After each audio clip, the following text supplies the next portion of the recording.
Bon, la limite temporelle.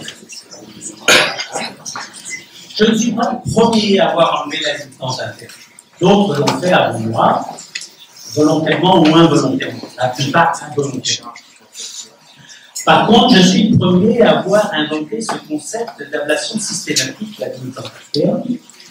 Et si j'aimerais y revenir une dernière fois, c'est parce que nos vieilles conceptions et nos erreurs passées dans la compréhension de la pathologie musculaire et de son traitement sont tenaces. Et que l'on garde en mémoire les premières définitions qu'on a reçues.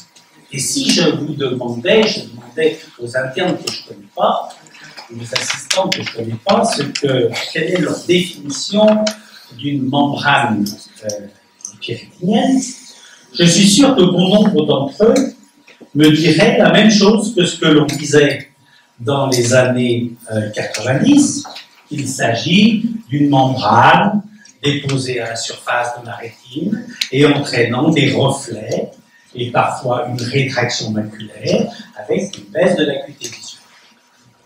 Je me trompe ou non? Beaucoup diraient ça. Non? J'ose pas dire oui. Qui est-ce qui dirait ça? Levez la main. Voilà. Ah, bon, très bien, super. Bon. Et c'est pourquoi, et c'est ce qu'on disait dans les années 80, c'est pourquoi même on parlait à l'époque de membrane pré-rétinienne. Mais je suis sûr que peu d'entre vous mettraient en avant la présence d'un édème de la macula. Cette erreur, elle est liée à ce qu'au début, dans les années 70-80, on a d'abord enlevé, examiné les membranes que nous on appelle en France le macular Fokker, mais aux États-Unis ils mélangent tout, et les membranes qui venaient dans la suite d'un décollement de la rétine.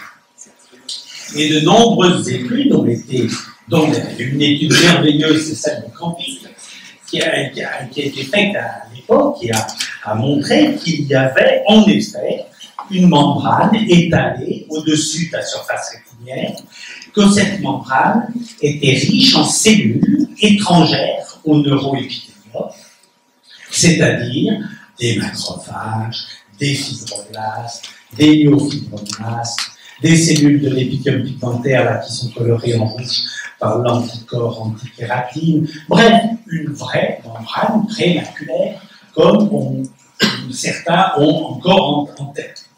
Et vous avez ici un décollement de rétine, vous voyez, avec la membrane pré-rétinienne. Bon.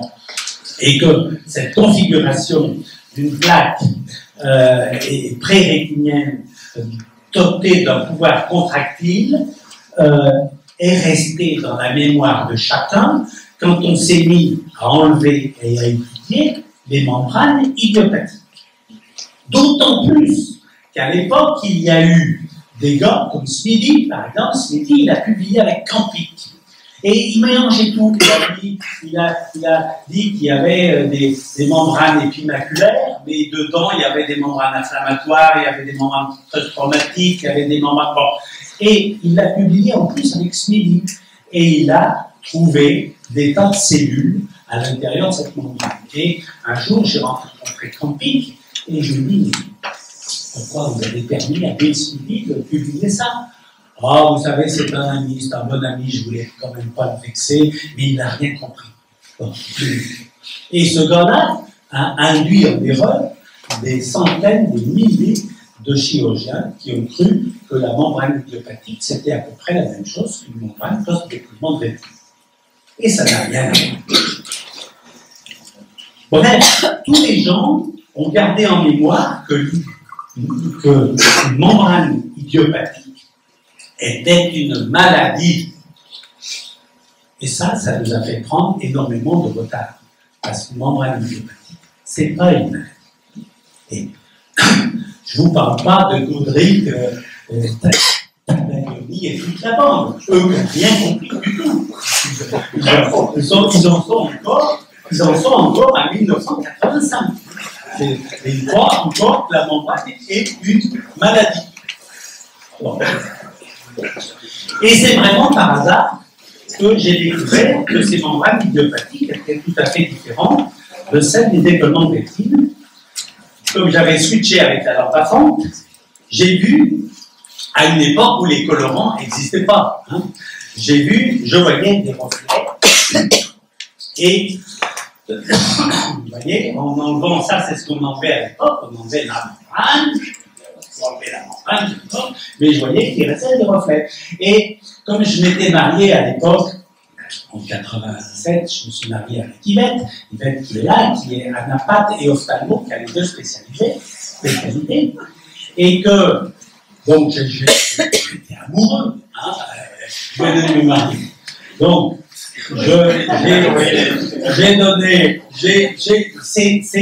j'enlevais systématiquement une autre membrane, une autre structure, qui était toute transparente, toute fine, et donc je les ai envoyés à Yvette. Je lui en ai envoyé 56. Et à chaque fois, ça c'était, à l'époque, je me suis fait traiter de criminel par Federman. On ne touche pas à la rétine, tu enlèves une partie de la rétine, c'est criminel. Tu ne vas quand même pas enlever simplement parce qu'ils ne la voyaient pas aux États-Unis, la voyaient. Bon, et donc, Yvette, quand je lui ai envoyé ces spécimens, il m'a dit, bah, il y a deux structures différentes. Il y a une structure qui est la hyaloïde postérieure, qui est du collagène 2, qui est colorée par l'anticollagène 2, tout simple. Et puis, il y a une autre structure, là vous avez la limitante interne, et puis avec une structure à côté. Et comme elle avait fait 2 ou 3 ans, combien d'années au neuro tu avais fait 3 ans. 3 ans, et qu'elle avait donc étudié tous les trucs qui avaient atteint à la neuro, elle a passé tout un tas d'anticorps, et puis elle a passé au passage l'anticorps anti-GFAP. Et l'anti-GFAP a marqué toujours les prélèvements où il y avait la limitante interne. Et ça, elle m'a dit, c'est bizarre, il y a une gliose. Bon, et normalement, la gliose, non, il n'y a jamais de gliose sur une médecine normale. Il y a une gliose que sur tes prélèvements. Donc, on a commencé à dire, la membrane, c'est une gliose.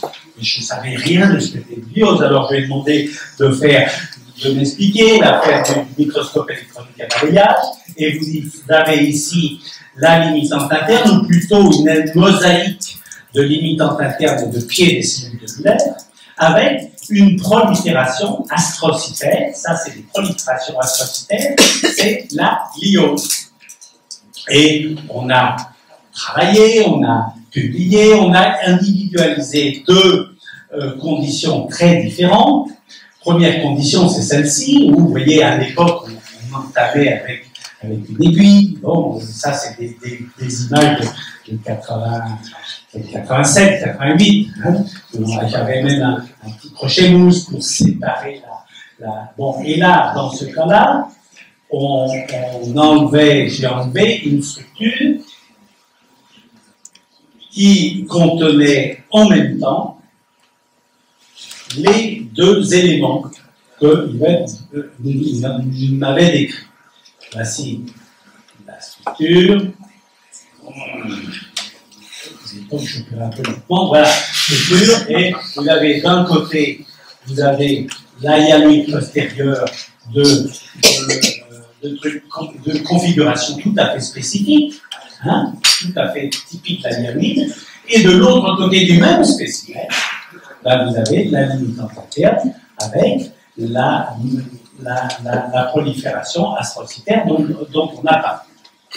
Bon, et on retrouvait sur le même spécimen le contingent d'IA et le contingent hyaloïdien. Et puis de temps en temps, il y avait une autre configuration où vous aviez deux membranes bien séparées. Vous voyez la première qui est la hyaloïde tendue comme un tambour, qu'on peut fendre, et découvert, je ne sais pas si vous voyez à travers la fenêtre hyaloïdienne, découvrir les reflets de la limitante interne qu'on enlève secondairement à la hyaloïde. Et la première structure était une hyaloïde tout à fait typique. qui était GFAP négative et collagène 2 positive. Et la deuxième structure, une limitante interne, tout à fait typique, avec cette prolifération astrocytaire, GFAP positive, collagène 2 négatif et GFAP positif. Donc, on a publié ça, on a présenté ça un peu partout, et en 2001, c'est-à-dire 15 ans plus tard, on a reçu l'award du meilleur travail par la société américaine. Alors, je vous rassure, maintenant, il n'y a plus de bagarre. Tout le monde, excepté Godric et Sacagoni, tout le monde accepte que la membrane fait un mélange de dialomide et de gliose. Alors, venons à la gliose. Qu'est-ce que c'est que la gliose? C'est lorsque les cellules gliales se remplissent de GFAP. Glial fibrillary acidic protein. Ça, c'est la définition. La gliose, c'est des cellules gliales qui se remplissent de GFAP. En rétine, il y a 3 sortes de cellules gliales. Il y a la microglie, qui a un rôle un peu bizarre. Peut-être que Claude vous en parlera, parce que c'est trop compliqué pour moi. Moi, je n'ai pas réussi bien à comprendre. Il y a des astrocytes qui sont situés au niveau de la limite, dans la partie toute interne de la rétine. L'astrocyte, qu'est-ce que c'est? C'est une cellule qui a un pied sur le vaisseau et un autre pied sur le nerf. Le rôle de l'astrocyte, c'est de nourrir le nerf. C'est son boulot. Et il est prouvé en neurologie que quand vous avez une ischémie progressive, surtout si cette ischémie est très progressive, eh bien, il y a dans le cerveau, il y a une prolifération astrocytaire autour de l'ischémie pour lutter contre cette ischémie, pour essayer de renourrir la partie qui n'est pas suffisamment irritée. Ça, c'est l'astrocyte. Et puis, il y a les cellules globulaires qui vont de la limitante interne à la limitante externe. Il y a même des petites extensions, des petits filaments qui s'enroulent sur les cellules de l'épithèle pigmentaire. Et ces cellules globulaires, c'est des cellules de maintien, des cellules de l'homéostasie. Elles maintiennent l'homéostasie. C'est des cellules, la cellule globulaire, elle est fondamentale en rétine. On l'a ignorée pendant très longtemps et c'est une des cellules les plus importantes que l'on ait. C'est des cellules qui sont là pour réparer lorsqu'il y a un risque ischémique et surtout lorsqu'il y a un traumatisme. C'est des cellules qui sont là pour maintenir l'homéostasie en cas de traumatisme. Un des traumatismes les plus connus, c'est le décollement de rétine. Décollement de rétine, c'est un traumatisme pour la rétine, il y a un risque ischémique parce que c'est plus nourri, vous savez que la Covid nourrit les 80% externes.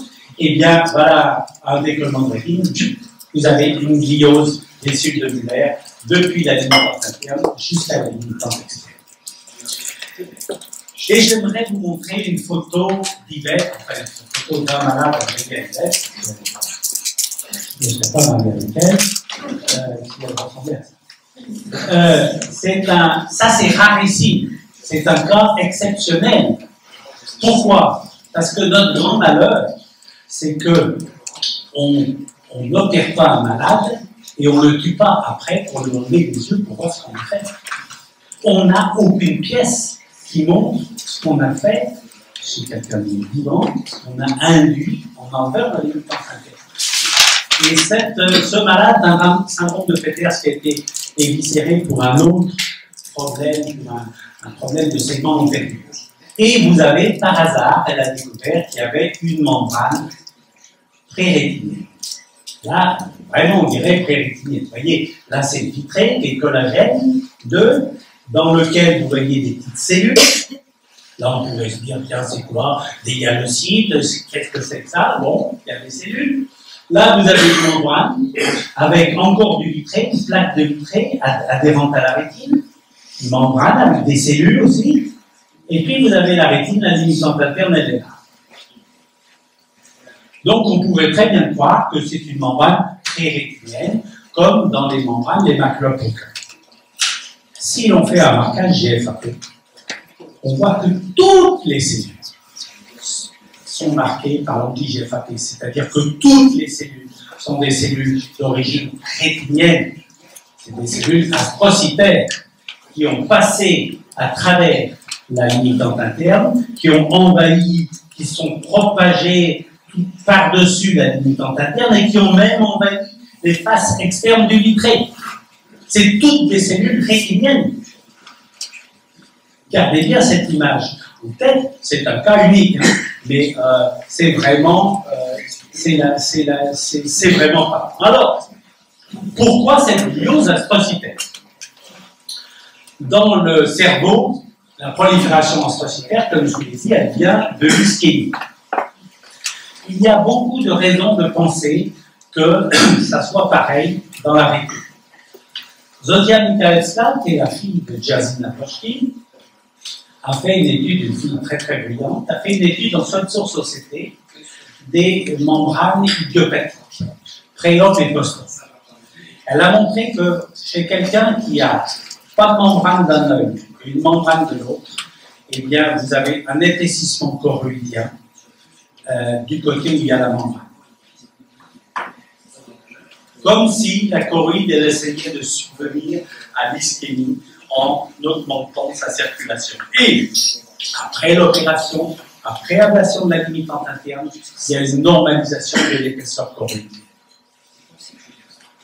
Si vous regardez vos fongueux de gens qui ont des membranes, vous verrez qu'il y a toujours des signes vasculaires, toujours des signes de croisement, toujours des rigidités incroyables des vaisseaux.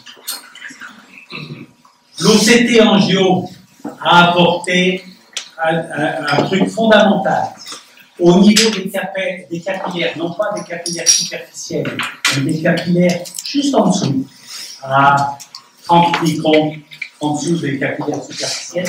Il y a toujours des signes d'oblitération, des signes ischémiques. Et enfin, il y a un travail de Franck Becquet.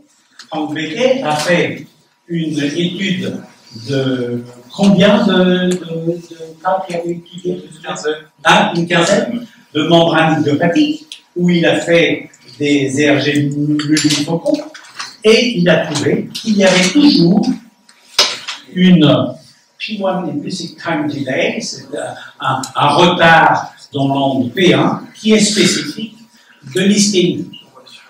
Donc, il semblerait, je ne peux pas l'affirmer à 100%, mais on a quand même beaucoup d'arguments qui nous permettent de dire que la membrane idiopathique est une membrane post-ischémique. Et qu'en fait, il y a une prolifération astrocytaire pour essayer de suppléer cette ischémie. Le problème, c'est que les astrocytes, il n'y en a que là. Il n'y en a pas là. Et que là, ça empêche les phénomènes ischémiques, ça empêche les édèmes, mais que les édèmes, on ne l'empêche pas par ici. Et vous avez cet aspect que Yvette avait décrit dans les années 80 de membrane de gliose horizontale, hein, de prolifération astrocytaire, mais dans les couches externes, eh bien, vous avez cet édème qui n'est pas empêché par ça, parce qu'il n'y en a pas ici d'astrocytes. Hein. Et donc, cette prolifération astrocytaire va traverser la limitante interne et va proliférer sur une plaque de vitrée s'il y en a. Si on n'a pas, ben, elle va s'arrêter. Si on a, elle va être plus ou moins active. Et selon la composante de ces deux contingents hyaloïdiens et prolifération astrocytaire, vous allez avoir différentes formes de membranes. Ce qu'on peut dire dans un cas comme ça, c'est que vous avez ce monsieur a fait un problème ischémique, ce monsieur avait une plaque de vitrée adhérente ici. Pourquoi on voit les reflets?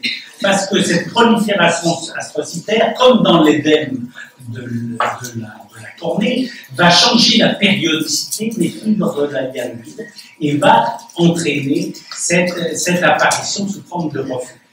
Et donc, il a eu une bonne réaction astrocytaire et il avait une plaque de hyaloïde. En effet, quand il y a un DPV, la plupart du temps, il y a quand même des plaques de hyaloïde adhérentes. Voici un exemple. Vous avez un DPV et bien là vous avez donc le typique de la hyaloïde, vous voyez bien que c'est de la hyaloïde tout à fait typique.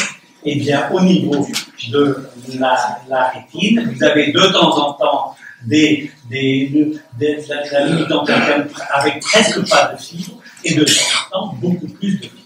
C'est comme ça, c'est pas parce que vous avez un anneau de Weiss bien visible qu'il n'y a plus de fibres sur la rétine. La fibre, elle peut rester attachée. Regardez une simple coloration. C'est quoi une coloration comme ça? Ça, c'est une pointe fluorescente. Bon. Ça colore la couche des fibres optiques. D'accord. Ah, c'est ça, là. Ouais. Bon, ok. Eh bien, vous voyez que là, par exemple, vous avez la hyaloïde, là aussi, là, quand ça va se décoller, ça va partir. Mais ici, c'est profondément ancré à l'intérieur de la rétine, et là, il y aura une couche de trait adhérente. Donc, le fait de voir un anneau de Weiss ne vous dit pas qu'il n'y a pas de hyaloïde adhérente. Et à ce sujet, c'est une anecdote, mais sachez que on dit que la traction vitréo-rétinienne induit la membrane, mais c'est peut-être l'inverse. C'est peut-être parce qu'il y a eu un problème ischémique avec une prolifération astrocytaire qui est rentrée dans les fibres de hyaloïde, que lorsque le DPV se fait, eh bien ça reste adhérent. Gardez-le en tête, c'est une éventualité qui est tout à fait envisageable.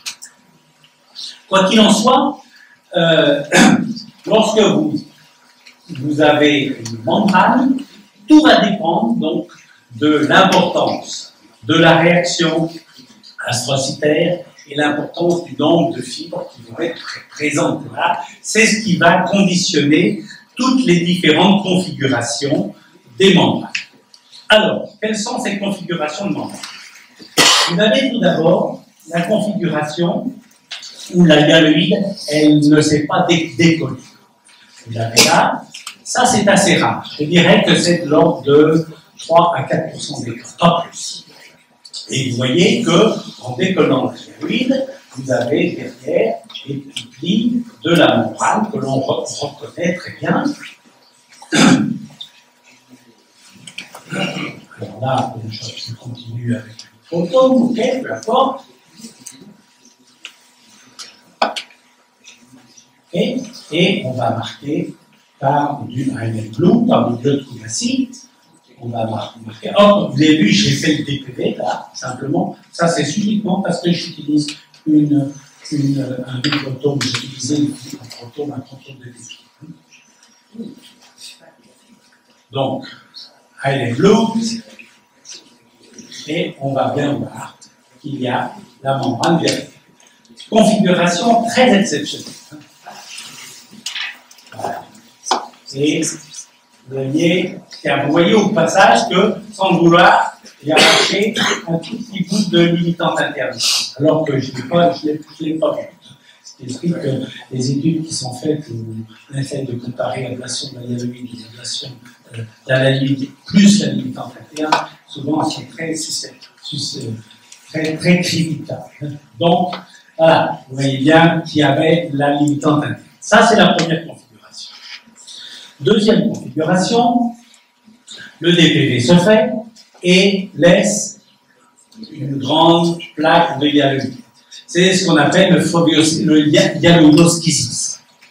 Et vous avez la prolifération astrocytaire qui rentre dans cette plaque de hyaloïde, qui en change la périodicité et qui entraîne donc des reflets importants. Ça, c'est les cas les plus difficiles. Vous voyez qu'on mange là, c'est l'anneau de Weiss, ça y est, on a mangé.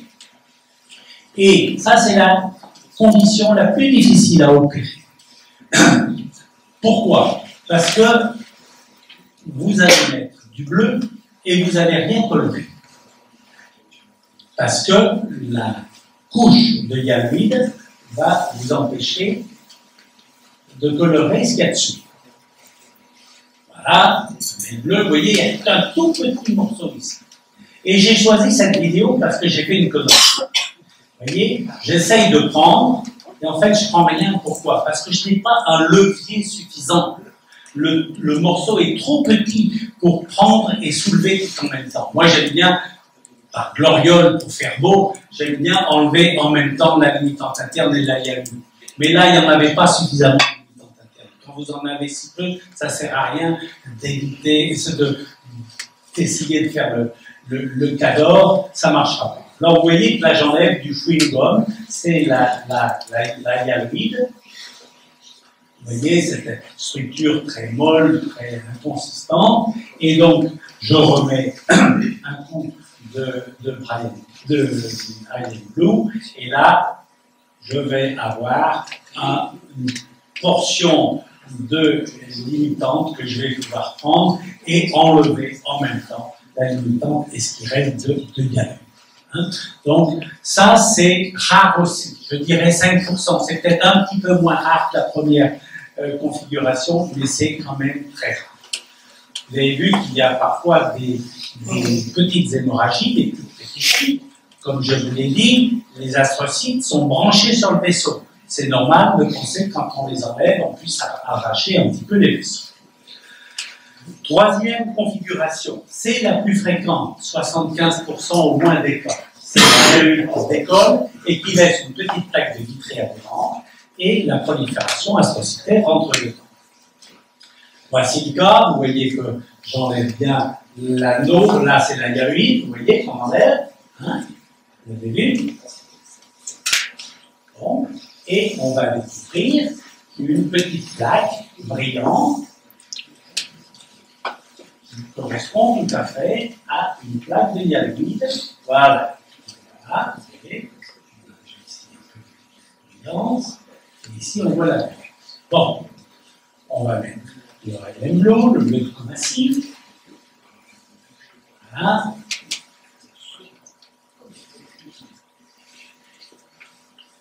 On enlève. On attaque, là, vous avez. J'ai voulu pour montrer le faire en deux fois. Là, vous avez la hyaluride, vous allez voir, qui est toujours chiffonnée, rétractée. La hyaluride, c'est des fibres, donc ça vous donne cet aspect chiffonné et rétracté. Et on remet du bleu. Et je vois que là, je n'ai pas enlevé, il y a une portion ici de hyaluride que je n'ai pas enlevé. Vous voyez qu'il y a une zone qui est brillante, mais j'enlève la limitante, voilà, qui va avoir un aspect complètement différent, qui va être une membrane transparente, aux bords à peine ouvrés, hein, mais certainement pas rétractée. Voilà, ça c'est de la limitante. Ça c'est le plus fréquent, 75%. De temps en temps, il y a un cas qu'il faut que vous connaissiez, je dirais 7-8% des cas. Il y a un DPV, il y a la même plaque, mais la prolifération astrocytaire est énorme et elle se propage par au-dessus de la plaque et même de façon centrifuge. En voici un exemple. J'ai mis déjà le Raylan Blue, j'ai déjà coloré, vous voyez que c'est légèrement bleuté. Et je commence la dissection. Voilà, vous voyez, là c'est bleuté. Vous voyez bien, ça ressemble tout à fait à la limitante interne.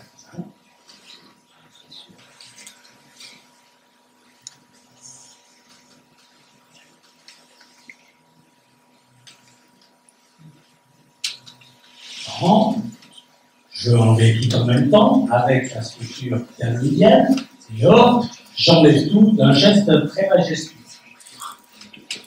Mais je remets du Raylan Bleu. Et derrière, qu'est-ce qu'on va voir? Il y a une autre structure, une autre limitante interne. Voilà. Voilà. Voilà. Au même endroit. Alors quoi? Ce malade avait, il y a deux raisons de penser. Il avait deux limitantes internes, ou le Raylan Blue ne colore pas la limitante interne. Eh bien, c'est la deuxième assertion qui est vraie. le bleu de Koumassi, le Allen Blue, le Brian Blue, comme quel que soit le nom que vous lui donniez, ne colore pas la limite antérieure. On y viendra tout à l'heure, je vous présenterai ce qu'il faut penser du Allen Blue. Et en fait, là, dans ce cas, qu'est-ce qui se passe? Eh bien, au début, j'ai mis le bleu, et ça, c'est pas coloré, parce que c'est de la galoïde. Il y a cette plaque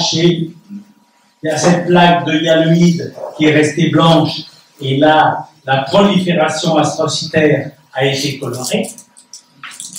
Et j'ai enlevé cette plaque, et puis j'ai remis du bleu, et j'ai coloré la prolifération astrocytaire qui était au niveau de la ligne préférée.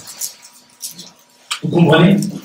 Mais ce qui est formidable, c'est de bien comprendre que le ALM Blue, il ne colore pas l'ALM.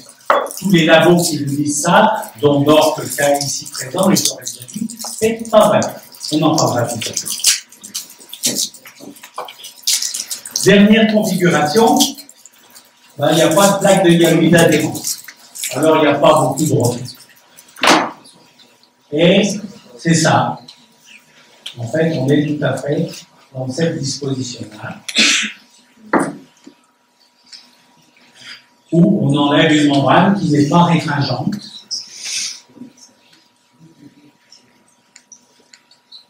Il y a une prolifération astrocytaire, on voit bien, c'est bien coloré par bleu, et ça ressemble tout à fait à ça. Ça, c'est l'édème diabétique. C'est exactement pareil. C'est pas réfringent. Donc, vous voyez que, petit à petit, on en vient à une conception complètement différente de la membrane. On en vient à cette conception-là. Si vous avez beaucoup de fibres hyaloïdiennes adhérentes, et si vous avez une grosse réaction rétinienne en ischémie, vous aurez une grosse membrane. Si vous avez peu de fibres hyaloïdiennes adhérentes, ou que vous avez une petite réaction, très petite, sans astrocytes, eh bien, vous aurez un œdème pur. Mais tout ça, c'est la même maladie. Reste quand même un problème. Pourquoi, quand on enlève cette gliose astrocytaire, est-ce qu'on rend service à la rétine? Je viens de vous dire tout à l'heure, les astrocytes, c'était des cellules qui rendaient service. C'était des cellules réparatrices. Alors, c'est quand même pas la membrane qui empêche aux photons d'atteindre l'épithèle pigmentaire. On a des membranes, vous avez tous vu des membranes très épaisses avec 10 dixièmes. La seule façon d'imaginer qu'il y ait une baisse visuelle, c'est qu'il y ait une interruption exoplasmique. Mais alors pourquoi, en enlevant une membrane qui est là pour rendre service et lutter justement contre cette interruption exoplasmique, pourquoi est-ce qu'on rend service à la rétine? Et c'est là où intervient cette expérience que j'ai eue des thromboses veineuses. Parce que dans les thromboses veineuses, il n'y a pas de réaction astrocytaire. La plupart du temps, vous n'avez pas de membrane. On a une thrombose veineuse et on les opère. Et depuis 2000, ça c'est une statistique que j'ai présentée en 2006. Vous voyez qu'en l'espace de 5 ans, j'ai reçu des tas et des tas et des tas de thromboses veineuses parce que ça marchait tellement bien que les correspondants m'envoyaient spontanément leur membrane.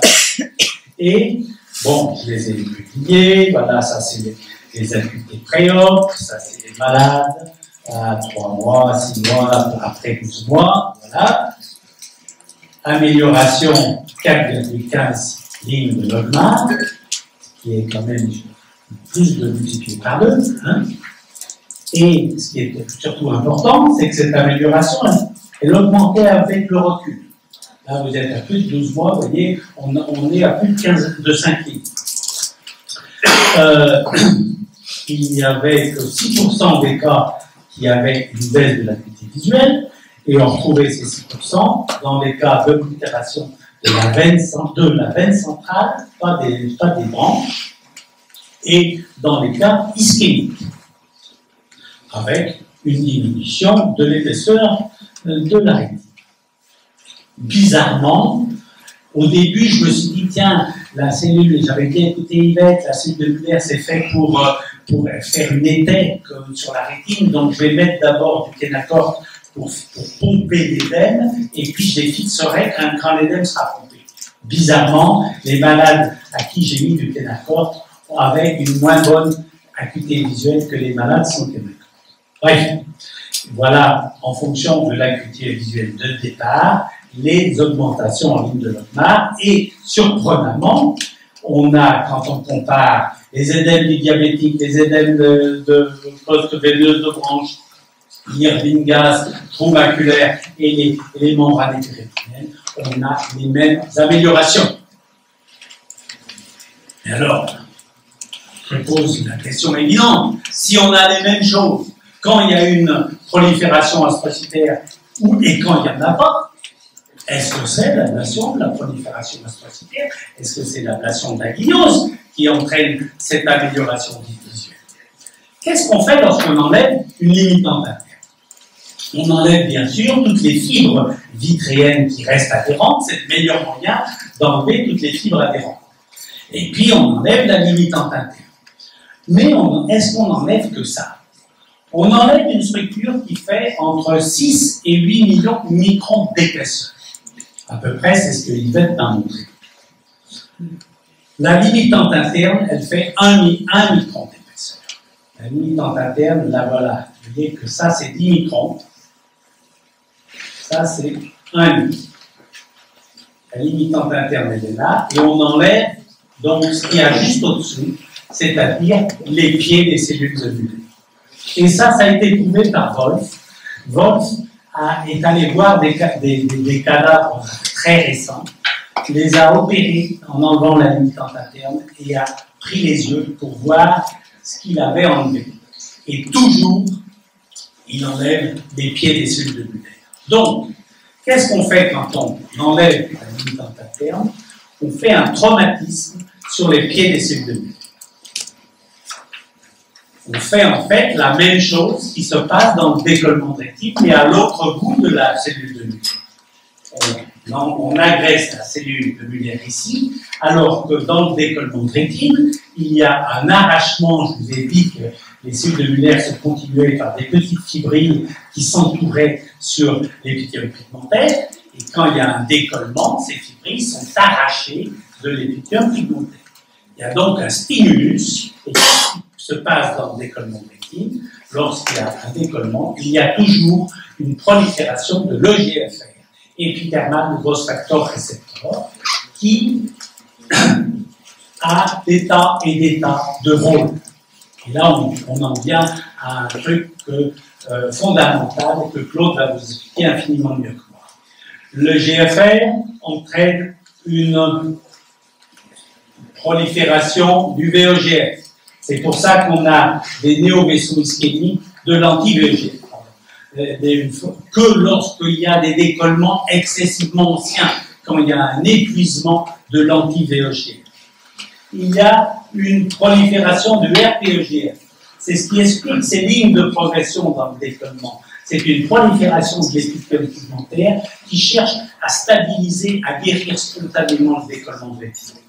Il y a en plus une prolifération de cellules progénitrices, CD 133 positives au niveau de la rétine pour suppléer la mort cellulaire, et au niveau du corps ciliaire, c'est dont je vous ai parlé tout à l'heure, de ces cellules progénitrices. Et enfin, il y a une stimulation, le GFR est responsable de la stimulation de tous les organismes réparateurs du PEDF, des gros facteurs, et surtout de la glie radiale, la guignose des cellules de Muller. Et qu'est-ce qui se passe en fait quand on enlève, quand il y a un décollement de rétine, pardon, et bien là, vous avez donc un petit stimulus, attention, il y a un risque ischémique, il y a un risque, et hop, PEDF qui entraîne une biose des cellules de Muller, qui bloque la rétine et qui empêche la survenue d'un œdème irréversible et qui détruit la rétine. Ça, c'est prouvé, c'est confirmé par des tas de publications. je ne raconte pas des livres. Je pense que Claude vous en parlera. Et en fait, nous, on fait la même chose à l'autre niveau.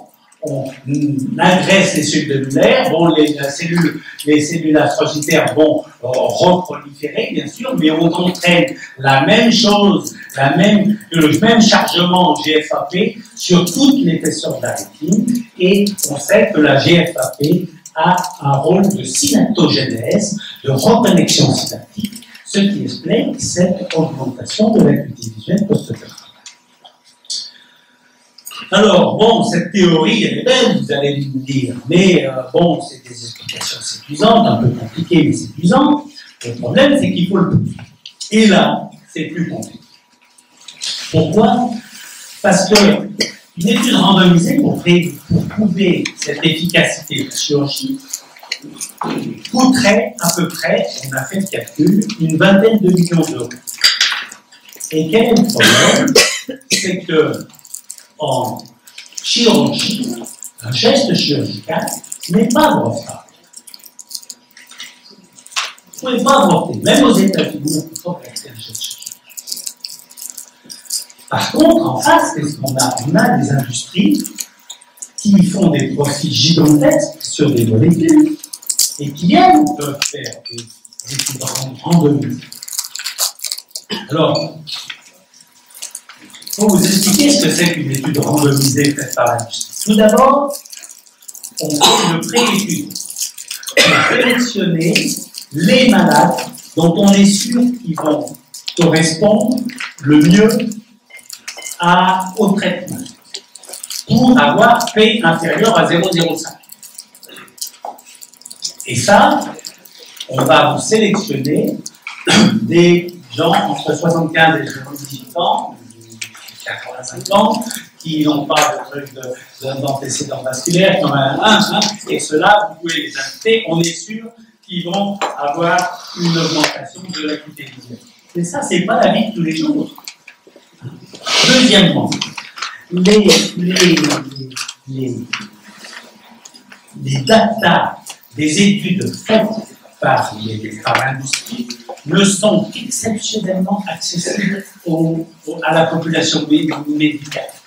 Les rares fois que les datas ont été accessibles, et bien à chaque fois, les médecins qui connaissent les statistiques ont pu prouver que les lois statistiques qui avaient été prises n'étaient pas les bonnes et que les résultats négatifs n'avaient jamais été présentés. Les résultats négatifs ne sont pas présentés dans 83% des cas.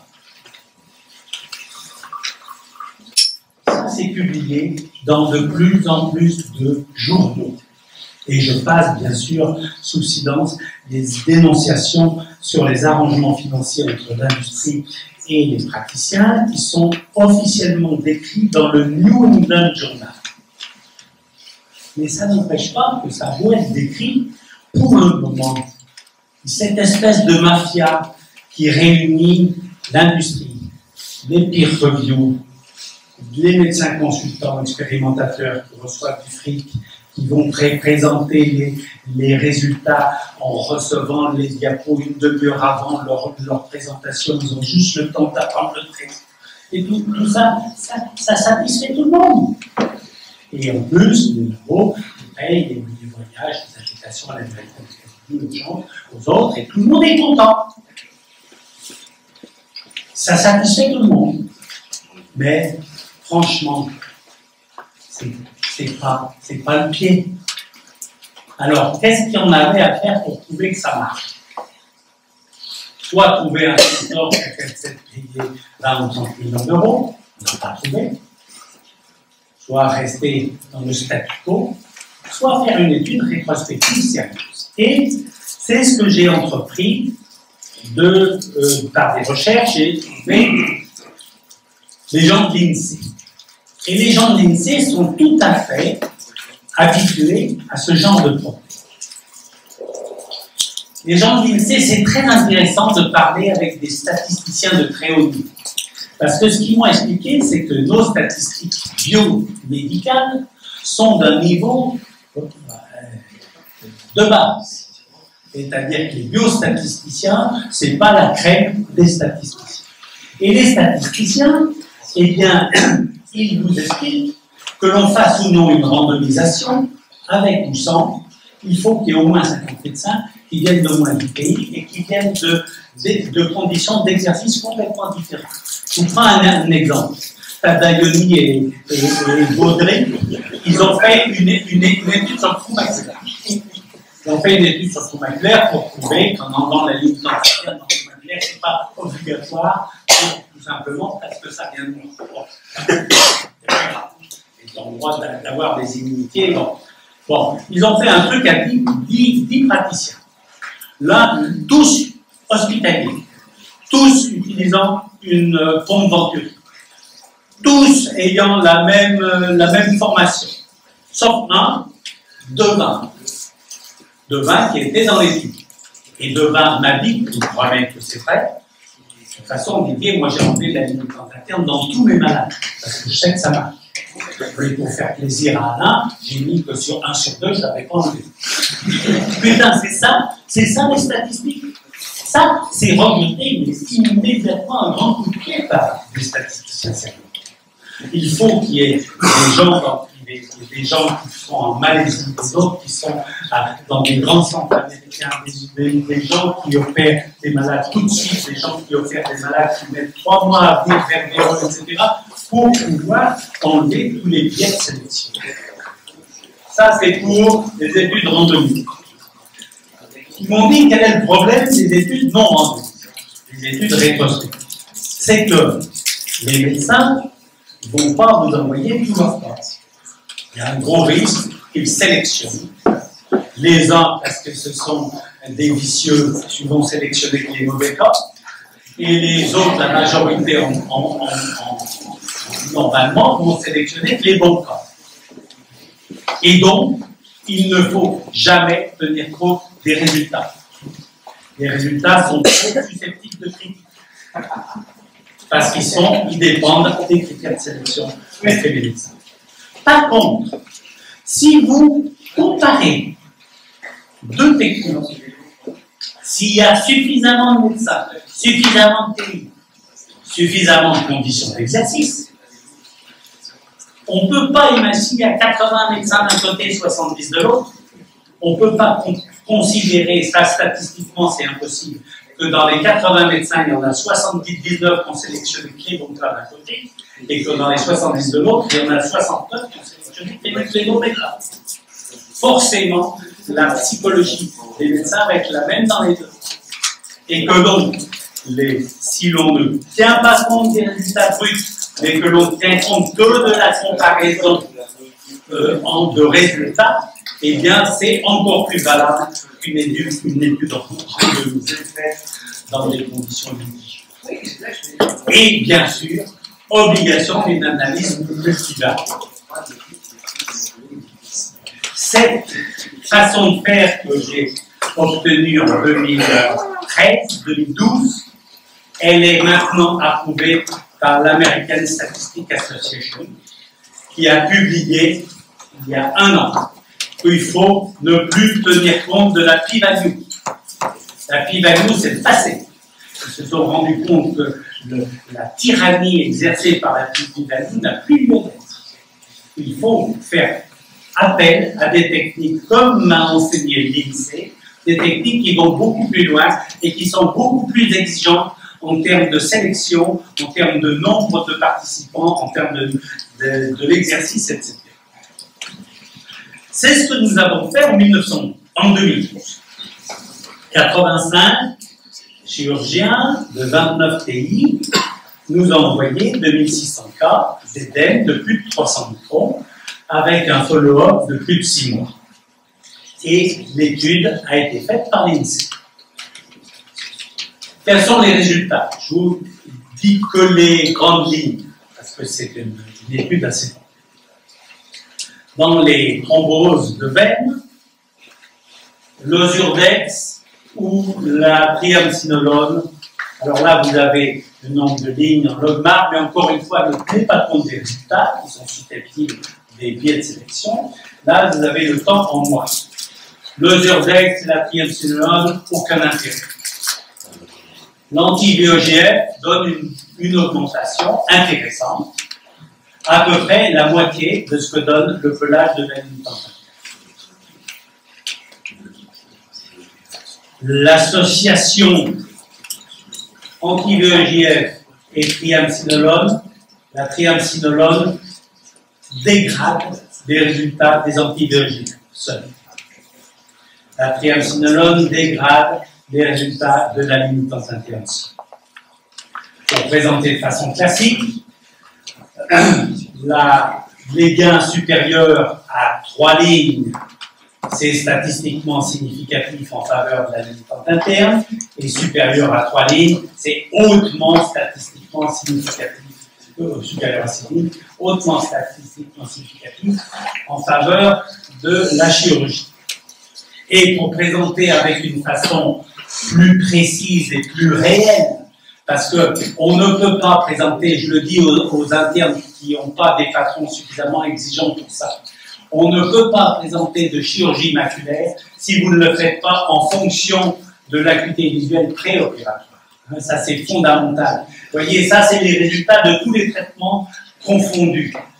Vous voyez bien que si vous opérez le malade à compte les doigts à 2 mètres, ben vous n'aurez aucun mal à obtenir 5 lignes, alors que si vous les opérez à 7/10, ben les 5 lignes, vous y arriverez pas. Donc, toujours, ça doit être en fonction de l'acuité visuelle préopératoire.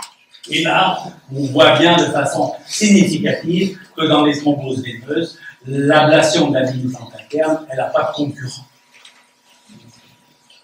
Pour le diabète, le laser, subliminal ou infraliminal normal, gris, ou la triamcinolone, pas beaucoup d'intérêt. Les anti-VEGF, une courbe plus intéressante et qui a tendance à monter après 3 injections, vous voyez, bon, mais qui a un gain qui est 3 fois moindre que celui de l'ablation de la limitante. 3 fois moindre, et ça on peut le dire. Je ne vais jamais vous dire que la limitante interne, l'ablation limitante interne entraîne en moyenne 8 lignes d'amélioration, je n'ai pas le droit de le dire. Par contre, ce que j'ai le droit de dire, c'est que ça entraîne une augmentation 3 fois plus grande que celle des anti-VEGF. Là aussi, si on ajoute la triamcinolone, on dégrade les résultats, tant ça sur les anti-VEGF que sur la chirurgie. L'augmentation supérieure ou égale à 3 lignes, elle est plus grande, fait 0,003 et 0,003 pour 6 lignes. Et en fonction de l'acuité visuelle préopératoire, là, il n'y a pas photo non plus. Vous voyez la différence par rapport aux autres combinaisons thérapeutiques. Ça, c'est, vous avez des augmentations. Ça, c'est la, vous voyez, la chose la plus intéressante, c'est que la membrane épirétinienne, c'est la pathologie où l'ablation de la limitante interne donne les moins bons résultats. La seule pathologie qui est acceptée à l'heure actuelle. Tous entraînent une diminution de l'épaisseur rétinienne. L'ablation de la limitante interne entraîne une diminution plus petite de l'épaisseur rétinienne. Alors, c'est bizarre. Pourquoi ça donne le meilleur résultat? Ce qui est intéressant de constater, c'est que la corrélation entre l'épaisseur rétinienne et l'OCT, et l'acuité visuelle, en préopératoire, il y a une relation absolue qui est parfaitement linéaire. En post-opératoire, elle ne l'est pas. Et on peut prouver de façon significative qu'il y a une perte de la corrélation entre acuité visuelle et épaisseur en préopératoire et post-opératoire. Ça veut dire qu'en post-opératoire, la mesure de l'OCT ne sert pas à grand-chose. Pourquoi tout ça? C'est bizarre, ça bouleverse les idées. Ça, c'est les box, vous les connaissez, enfin, les jeunes les connaissent parce qu'ils apprennent ça maintenant dans leurs études. Ça, c'est avant traitement et ça, c'est après traitement. Vous voyez qu'il y a une diminution très importante pour les anti-VEGF pour la triamcinolone, pour l'association antivisuelle fortriane, encore plus importante, hein, et pour la LPN plus triane, mais pas bien pour la LPN seule. Mais si on marque où se situent les risques atrophiques, eh bien on se rend compte que toutes les techniques, sauf le ALM, rentrent dans l'atrophie. Et ça, c'est l'explication. Si vous avez cette rupture de corrélation entre épaisseur et acuité visuelle, c'est parce qu'une partie des malades sont rentrés en atrophie. Et c'est ce qu'on constate souvent après des injections répétées de tranquillisants. Maintenant, les complications. Sur le plan de la cataracte, la limitante interne entraîne des cataractes, de même que la triamcinolone. Par contre, elle entraîne moins, c'est celle qui entraîne moins de glaucome par rapport à Ozurdex et Tiam qui en entraîne beaucoup. Et là, c'est complètement significatif. Et sur le plan des complications du segment postérieur, eh bien, il n'y a pas de différence significative. En fin de course, eh bien, que ce soit pour la membrane rétinienne, pour le diabète ou pour la thrombose veineuse, l'ablation de la limitante interne arrive en tête dans tous les domaines. Alors, il y a un dernier détail qui est pourquoi est-ce que quand on ajoute la triamcinolone, on n'améliore pas la vie. Vous voyez qu'ici, la cellule Muller activée par le GFR, elle entraîne une augmentation du pro-inflammatory factor.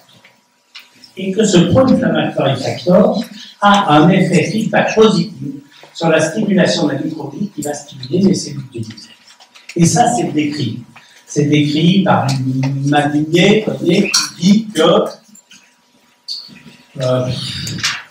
bon, voilà, qu'il y a la triamcinolone induit une réduction de la GFAP dans les cellules de Muller, ce qui explique donc qu'il y a une moins bonne récupération.